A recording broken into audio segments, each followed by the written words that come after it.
Hello, welcome to my channel, Another Bibliophile Reads. My name is Greg, and I am here to do week 23 update of my 55K page challenge, where I have challenged myself to read 55,000 pages in print, digital, or audio format.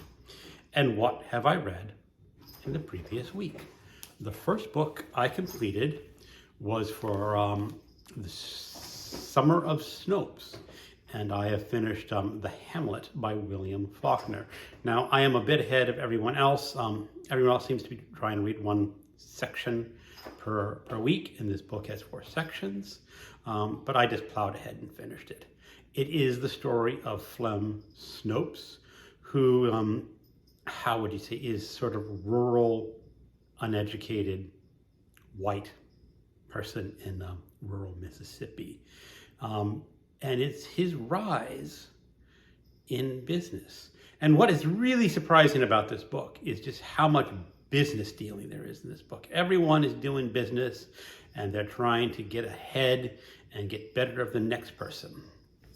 And is it easy, Faulkner? We've talked about that. Well, Faulkner is never really easy, but it's easy for Faulkner, and it is quite humorous.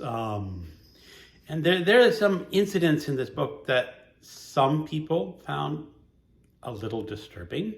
There's a character named Eula, who is about 14 years old, but she is the body of a full-grown woman and attracts the attention of a school teacher. And there was some discussion about that. And is Faulkner making a comment about relationships between adult men and young women, or is that just the way it went back then? That's an open question. I don't think anyone here can answer this, but I enjoyed this book. It's a pretty good place to start if you have not read Faulkner. The next book I read was for June on the Range, and that was the Oxbow Incident by Walter van Tilberg Clark. And this is a very different sort of Western than the Louis L'Amour, The Quick and the Dead, that I read last week. This is the story out west, and there has been some cattle rustling and the murder of a rancher, and the people decide that they're going to lynch the culprits. And it is an exploration of what it takes to make people want to lynch other people, and what are the consequences, because when you lynch someone, it's just not cut and dry and it's over. There are consequences to that action. And it's, as I said, it's not an action-oriented Western. It's very introspective. It is a story set in the West, so qualifies definitely as a Western, but it's just so different from the other ones that I've read. Such like in this book, I've read Shane, which is very close to the Louis L'Amour. But I really enjoyed this. There is one point towards the end of this book that I don't want to spoil that just got me really thinking. And I will be doing a separate video on what I think about Westerns and the consequences of what this book led me to think. The next book I finished was also a Western. It was an audio. It was True Grit by Charles Portis, and it was narrated by Donna Tartt. I really enjoyed this book. Donna Tartt, in her foreword or epilogue, said it is a classic of American literature. I'm not sure I'd go that far. It's a highly entertaining novel, and her narration was pitch perfect for the character of Maddie. We will go down as one of my favorite audiobook narrators and a favorite book to listen to as an audiobook. And of course, if you don't know, it is the story of a 14-year-old girl who hires a marshal to track down the man who killed her daddy. And if you have not read it, I can highly recommend it.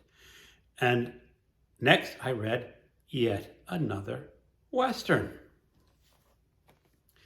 Louis L'Amour's Hondo. And we're having a discussion with Mark at Book Time for Elvis and Scott at the Bookish Bryants. And Mark pointed out that this is actually a novelization of the movie Hondo. And I did not realize that when I picked it up. Nowhere on this book says that this is a novelization.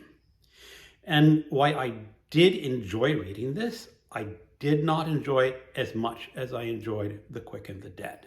And I think the main reason I found it a lesser book is that I read it right on the heels of The Quick and the Dead.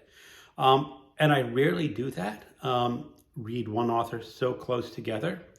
And these books have a lot of similarities. The stories are different. The characters are a little bit different. Mostly the main characters in each one are sort of interchangeable with some slight differences. They're the tough Western man character. But what I really needed was a little bit of a break between those two books. They're just too close together for me to really appreciate this as a separate book. And why I think I will eventually read Louis L'Amour again, because next year is going to have a June, and I presume there's going to be another June on the range. So I will pick up more Louis L'Amour. Technically, I think most people might like Hondo more than The Quick and the Dead, even though my opinion of it is switched. But still, pick it up. It's a Western. And those are all the books that I read. Now, short stories this week, because David Wiley had a birthday this week, and he wanted everyone to read a Harlen Ellison short story. And I picked up the story that he recommended, Repent Harlequin, to the Ticktockman. And this is a dystopian future where time is highly regulated. You're not allowed to be late. If you are consistently late, you lose some of your lifespan. They will cut your lifespan short for the amount of time that you are late. And it is an experimental short story. It starts in the middle, goes back to the end, goes back to the beginning, hits at the end. You can see why Harlen Ellison is just considered a master of the short story. It is fascinating. And yeah, it is something that you should read if you like science fiction short stories. Other stories I read two Kurt Vonnegut stories, The Long Walk to Forever and the Foster Portfolio. I am reading this as a book group with Alan at Big Hard Books and Classics and Stephanie Cohen. I'm a few stories ahead of them, so I have to slow down a bit and not get too caught up ahead. As you can see, we're doing the short stories in Welcome of the Monkey House, and this is not Welcome to the Monkey House because my library, for whatever reason, does not have that collection. So I just have to pick them out of the complete short stories. The stories that I read this week have not been my favorite. They sort of Kurt Vonnegut light. They're more of his traditional literary short stories, and they don't have that touch of science fiction, which makes some of his stories truly great. And that is all that I've read last week. That is 1,147 pages in total. And that would bring my yearly total up to 29,139 pages. And next week, I'm going into reading a book recommended by Michael K. Vaughan. And you will have to hold on to next see which book I picked by him. Thank you so much for watching, and have a good day. Goodbye.